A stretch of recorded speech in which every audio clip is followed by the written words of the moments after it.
నమస్తే, welcome to our channel. నేను పద్మిని, ప్రస్తుతం పాటు సోషల్ యాక్టివిస్ట్ కృష్ణకుమారి గారు ఉన్నారు. మాట్లాడదాం. మేడం నమస్తే. మేడం మరొకసారి తనకి సజ్జల రామకృష్ణారెడ్డి గారితో ఉన్నటువంటి అనుబంధాన్ని మరొక్కసారి ప్రూవ్ చేసుకున్నారా జగన్మోహన్ రెడ్డి గారు అని అనిపిస్తుంది. ఎందుకంటే రాష్ట్ర స్థాయి కోఆర్డినేటర్ పదవిని సజ్జల రామకృష్ణారెడ్డి గారికి ఇవ్వటం జరిగింది. అయితే ఆయన మీద తీవ్ర అసంతృప్తి ఉంది శ్రేణుల్లో, అది అందరికీ తెలిసినటువంటి విషయమే. అయినప్పటికీ ఈ సమన్వయపరిచేటటువంటి ఒక పదవిని మళ్ళీ ఆయనకే ఇవ్వటం ఎంతవరకు సమంజసం అనుకోవచ్చు? ఎట్లా నిర్వర్తిస్తారు ఈ పదవిని ఆయన అంటే ఏం చెప్తారు? అంటే ప్రాంతీయ సమన్వయకర్తల్ని అలాగే రాష్ట్రం మొత్తానికి సమన్వయకర్తని నియమించాలని జగన్మోహన్ రెడ్డి ఇక ఎలక్షన్స్ అయిపోయినాయి, ఓటమి అయిపోయింది, అన్నీ అయిపోయినాయి. ఇప్పుడు పార్టీని బలోపేతం చేసుకోవాలి అంటే మళ్ళీ 5 సంవత్సరాల్లో వచ్చే ఎన్నికలకి మనం సమాయత్తం కావాలి, సన్నద్ధం కావాలి. ఏ పార్టీ అయినా చేసేది ఇదే, అదేం పెద్ద వింత విచిత్రం కాదు. కాకపోతే మామూలుగా ఏం చేస్తారంటే పోయినసారి ఆయన నాయకత్వం ఉన్న సందర్భంలో పార్టీ ఓడిపోయింది కదా, అలాంటప్పుడు చాలా పార్టీలు ఏం చేస్తాయి అంటే వాళ్ళని పక్కకు తప్పించి వేరే వాళ్ళకి అవకాశం ఇస్తారు. ఇప్పుడు నీకు ఇచ్చాం బాబు, నువ్వెంత దున్నుతావో దున్ను అన్నట్లు అవకాశం ఇస్తారు. ఇది పెద్ద విచిత్రం, ఇది జనరల్గా జరిగేది. అది కానీ ఎప్పుడూ అందరూ చేసేదానికి విరుద్ధంగా ఈయనే సజ్జల గారిని మళ్ళీ కొనసాగించడం అంటే ఏంటి అంటే, ఇప్పుడు షేర్ మార్కెట్లో డబ్బులు పోగొట్టుకునే వాళ్ళు అమ్మాయ బుద్ధి వచ్చింది ఇంతే చాలు, ఈ డబ్బులు పోయినాయి ఇంకొద్దు అని అనుకుని బయటకు వచ్చేసేవాళ్ళు కొంతమంది ఉంటారు. వాళ్ళే ఎక్కువ మంది ఉంటారు, వచ్చేవాళ్ళు కూడా ఉంటారు తెలివైన వాళ్ళు. కానీ కొంతమంది రారు. ఏంటి వాళ్ళ ఉద్దేశం? పోయిన చోటే వెతుక్కోవాలనుకుంటారు, ఇంకా పోగొట్టుకుంటారు. ఇంకా ఓపికగా ఉంటే వస్తాయేమో తెలియదు. ఏదైనా ఇది లాటరీ లాంటిది షేర్ మార్కెట్. రాజకీయాలు కూడా ఇప్పుడు లాటరీ అయిపోయింది. అయితే ఈ పరిస్థితుల్లో ఆయన్ని మళ్ళీ కొనసాగించడం వెనకమాల జగన్మోహన్ రెడ్డి ధీమా ధైర్యం ఏంటి అని అనుకుంటే ఒకటే, ఆయన ఏదైనా నమ్మాడంటే ఇంక నమ్ముతాడంతే. ఇప్పుడు మొన్న అభ్యర్థుల్ని మార్చారు. అభ్యర్థుల్ని మార్చమంటే ఆయన ఏం చేశాడు? ఇది తెలంగాణ నుంచి నేర్చుకున్న విషయం. తెలంగాణలో ఏం చెప్పారంటే సర్వే చేసి ఒక 40 నుంచి 50 మంది ఎమ్మెల్యేలకి, సిట్టింగ్ ఎమ్మెల్యేలకి సీట్లు ఇవ్వద్దు అని చెప్పారు. సీట్లు ఇవ్వద్దు అంటే కేసీఆర్ ఏమనుకున్నాడు? నన్ను చూసి వేస్తారు ఓట్లు, అభ్యర్థులను చూసి ఎందుకు వేస్తారు ఓట్లు అని చెప్పి ఆయన ఎవరి సీటు వాళ్ళకి సిట్టింగుల్నే ఖాయం చేసేసాడు. ఎవరో ఒక 10 మందిని మట్టుకు 8 మందిని మార్చాడు. ఆ 8 మందిని మారిస్తే దానిలో 6 గెలిచారు. ఇప్పుడు నమ్మింది డెఫినెట్ గా రాంగ్ అయింది. అయితే జగన్మోహన్ రెడ్డి ఎలా తీసుకున్నాడంటే, ఇప్పుడు వార్తలు వచ్చినాయి కదా, ఏమని అభ్యర్థుల్ని మార్చమంటే మార్చలేదు అని వచ్చాయి. అయితే జగన్మోహన్ రెడ్డికి తన మీద కూడా నమ్మకం లేదు. ఇక్కడ కేసీఆర్ తనను నమ్ముకున్నాడు. అందుకని ఏం చేశాడు? ఇంకొక కొత్త దేవుణ్ణి పరిచయం చేద్దామని చెప్పి ఒక కాన్స్టిట్యున్సీలో ఉన్న ఎమ్మెల్యేని ఇంకొక కాన్స్టిట్యున్సీలోకి పంపించాడు. అంటే అదేదో సినిమా కూడా ఉంది, కొత్త దేవుడండి కొంగొత్త దేవుడండి అని చెప్పి వాళ్ళకి ఒక కొత్త మొహం చూపిద్దాం అనుకున్నాడు. అలా కొత్త మొహాలు చూపించేశాడు. దాదాపు 60-70 కాన్స్టిట్యున్సీలకి స్థానభ్రంశం చేశాడు. అంటే అభ్యర్థుల్ని మార్చమంటే ఇదే కాన్స్టిట్యున్సీలో ఇట్లా అసలు సిట్టింగులకి ఇవ్వకూడదు. వాళ్ళ తర్వాత నంబర్ 2 ఎవరున్నారు ఆ కాన్స్టిట్యున్సీలోనే, ఆ కాన్స్టిట్యున్సీ తోటి అనుబంధం ఉన్నవాళ్ళు, దాని స్వభావ స్వరూపాలు తెలిసిన వాళ్ళని పెడతారు జనరల్ గా. అది చేయకుండా ఆయన ఏం చేశాడు?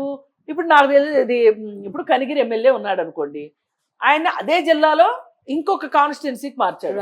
అలాగే ఇప్పుడు నెల్లూరు అనిల్ కుమార్ యాదవ్ ఉన్నాడు, ఆయన తీసుకొచ్చి ఇంకో జిల్లాలో పెట్టాడు. అసలు జిల్లాలు మార్చాడు, కొన్ని చోట్లేమో ప్రాంతాలు మార్చాడు. జిల్లాలు మార్చడం అనేది అసలు వర్కౌట్ అవ్వదు. అంటే కొత్త జిల్లాల బోర్డులు వచ్చేసినాయి కదా, అందుకని ఒకే జిల్లా 2-3 ముక్కలైంది. ఇప్పుడు మట్టుకు ముక్కలైన ఫీలింగ్ లేకపోకుండా దగ్గర వాళ్ళే కదా, పక్క కాన్స్టిట్యున్సీలే జిల్లాలుగా మారిపోయినాయి. అందుకని చెప్పి ఇచ్చాడు. ఇస్తే అది వర్కౌట్ అవ్వక ఓడిపోయాడు. అంటే ఒక రకంగా ఆ స్ట్రాటజీ రాంగ్ అయింది. అయితే ఈ సలహాలు ఇచ్చేటప్పుడు అంటే తన నిర్ణయం తీసుకునేటప్పుడు సమన్వయకర్తల్ని అడిగి తీసుకున్నాడా, అడిగి తీసుకోలేదా, ఇది కదా. మరి వీళ్ళు కూడా రాజుగారికి ఎదురు చేయటం ఎంతవరకు కరెక్టు, శిరఛేదాలు చేయించుకోవటం ఎంతవరకు కరెక్టు అని చెప్పి ఏం చేశారు, మీరే బాస్ ఈజ్ ఆల్వేస్ రైట్ అన్నారు. ఆల్వేస్ రైట్ అనేసరికి అది కాస్త రాంగ్ అయి కూర్చుంది. ఇప్పుడు సరే, ఇప్పుడు సజ్జలను కూడా మార్చి కొత్త రక్తం ఎక్కిద్దాము అంటే, అంటే ఒక కొత్త మనిషిని చూపిద్దాము అంటే లేరు. ఎవరున్నారు అసలు? సజ్జలు కాకుండా ఆ స్ట్రేచర్ ఉన్న నాయకుడు వైసీపీ పార్టీలో ఎవరున్నారు? ఎవరు లేరు.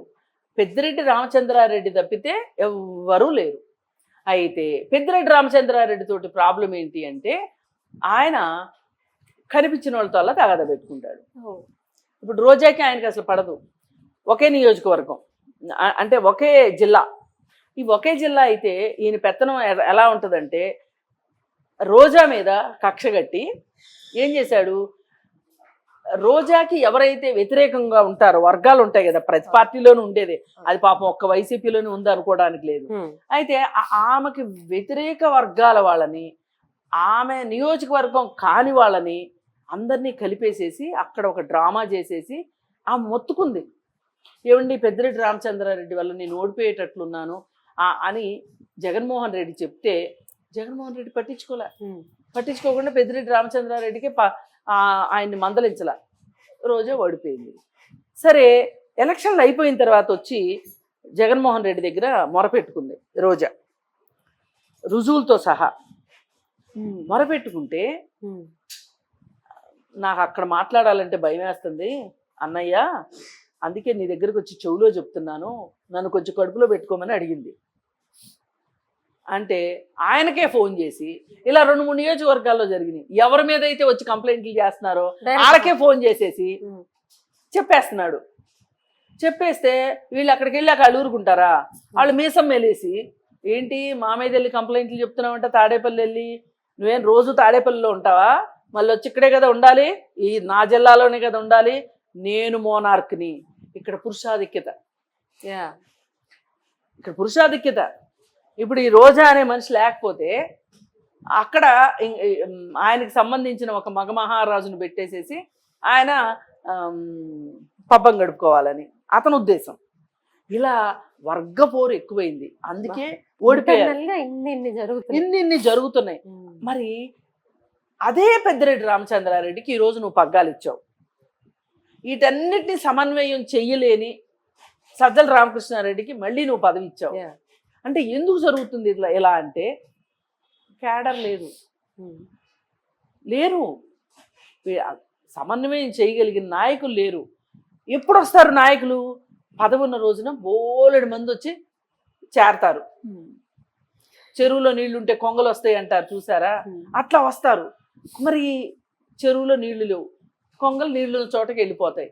కొంతమంది ఇప్పుడు ఆల్రెడీ నాయకులు ఎవరైతే ఉంటారో, తెలుగుదేశం నాయకులు, గెలిచిన నాయకులు, వాళ్ళ దగ్గరకి చేరిపోతున్నారు నెమ్మదిగా. ఇప్పుడు ఒక రకంగా వైసీపీ పార్టీకి కనిపిస్తుంది, వైసీపీ పార్టీకి 40% ఓట్లు వచ్చినట్టు కనిపిస్తుంది, కానీ డొల్లైపోయింది. అయితే సజ్జల రామకృష్ణారెడ్డిని ఇంతకంటే దిక్కులేదు. ఇప్పుడు అదేదో సామెత ఉంది, దిక్కులేనాకి అక్కమొగుడే దిక్కు. ఏ దిక్కు లేకపోతే ఏ దిక్కు లేకపోతే అక్కమొగుడే దిక్కు అన్నట్టు ఇంక సజ్జల కంటే దిక్కు లేదు. సజ్జల దగ్గర తప్పులు ఉన్నాయని తెలుసు, కొన్ని తప్పుడు నిర్ణయాలు తీసుకున్నాడని తెలుసు.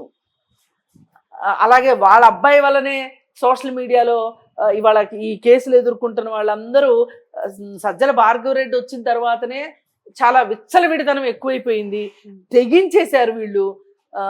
చట్టానికి వ్యతిరేకంగా, న్యాయానికి, ధర్మానికి ఏవో ఉంటాయి కదా, అన్నిటికీ వ్యతిరేకంగా వెళ్ళిపోయారు, ఉచ్చం నీచం లేకుండా తయారైపోయాడు అని చెప్పి అందరూ మాట్లాడుకుంటున్నారు కదా. అలాంటి సజ్జల భార్గవరెడ్డికి తండ్రే కదా సజ్జల రామకృష్ణారెడ్డి. ఒకవేళ రేపు అవసరం అయితే సజ్జల భార్గవరెడ్డి జైలుకి కూడా వెళ్ళాల్సిన అవసరం వస్తుంది. మరి ఈ కుటుంబం కోసం, ఈ పార్టీ కోసం, పైగా ఒకప్పుడు వాళ్ళ అన్నయ్య కూడా జైలుకి వెళ్ళాడు జగన్ వల్ల. ఎవరు? సజ్జల రామకృష్ణారెడ్డి గారు వాళ్ళ అన్న, క్విట్ ప్రోకో కేసుల్లో. మరి అలాంటిది ఇలాంటి పాము పక్కన పడుకోవటం జగన్మోహన్ రెడ్డి అంటే అనే ఉద్దేశం ఉన్నప్పుడు వీళ్ళు అసలు అతని చెంతను చేరటమే తప్పు.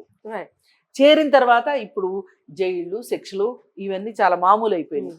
ఇంకా మరి రేపొద్దున ఇన్ని కష్టాలు రాబోతున్నాయి కాబట్టి ఎవరికి? సజ్జల రామకృష్ణారెడ్డి కుటుంబానికి. అందుకని ఆయనకి ఇప్పుడు పదవి ఇవ్వకపోతే ఆయన ఇంకొంచెం ఎదురు తిరుగుతాడా అనే రివోల్ట్ అయిపోతాడేమో, తిరుగుబాటు చేస్తాడేమోననే భయంతో ఆయన బుజ్జగించడానికి ఇప్పుడు ఈ పోస్ట్ ఇచ్చాడా అనేది కూడా చాలా యాంగిల్స్ ఉన్నాయి మేడం. చాలా యాంగిల్స్ ఉన్నాయి. అతన్ని కొనసాగించడం వెనకమాల చాలా యాంగిల్స్ ఉన్నాయి. ఓన్లీ ఏదో రిలేషనే కాదు, లేకపోతే ఆయన్నే నమ్ముతారు ఇంకెవరిని నమ్మరు అనేది కాదు, బోల్డ్ అన్ని ఈక్వేషన్స్. ఇప్పుడు విజయసాయిరెడ్డి ఉన్నాడు. విజయసాయిరెడ్డి దగ్గర జగన్మోహన్ రెడ్డి ఆర్థిక సామ్రాజ్యానికి సంబంధించిన పాత క్విడ్ ప్రోకో కేసులకు సంబంధించిన చరిత్ర అంతా విజయసాయిరెడ్డి దగ్గర ఉంది. విజయసాయిరెడ్డి కనుక ఒక్కసారి సిబిఐ దగ్గరికి వెళ్ళి ఆ పాత కేసుల్లో నేను అప్రూవర్గా మారతాను అంటే గంటలో జైలుకి వెళ్తాడు జగన్మోహన్ రెడ్డి. అందుకని అతన్ని ఏమన్నాడు చూడండి, అతన్ని ఉపేక్షిస్తున్నాడు. ఇప్పుడు జగన్మోహన్ రెడ్డి ఉపేక్షించే వాళ్ళందరూ కూడా ఏదో ఒక రకంగా పార్టీని అవసరమైతే జగన్మోహన్ రెడ్డిని ఇబ్బంది పెట్టగలిగిన సత్తా ఉన్నవాళ్ళు వీళ్ళందరూ. అందుకని ఏం చేస్తున్నాడు? సింపుల్గా వాళ్ళని అలా బుజ్జగిస్తున్నాడు, అలా కొనసాగిస్తున్నాడు. అందుకని అతన్ని మళ్ళీ పెట్టటము, పైగా దిక్కులేదు, అది కూడా వాస్తవం.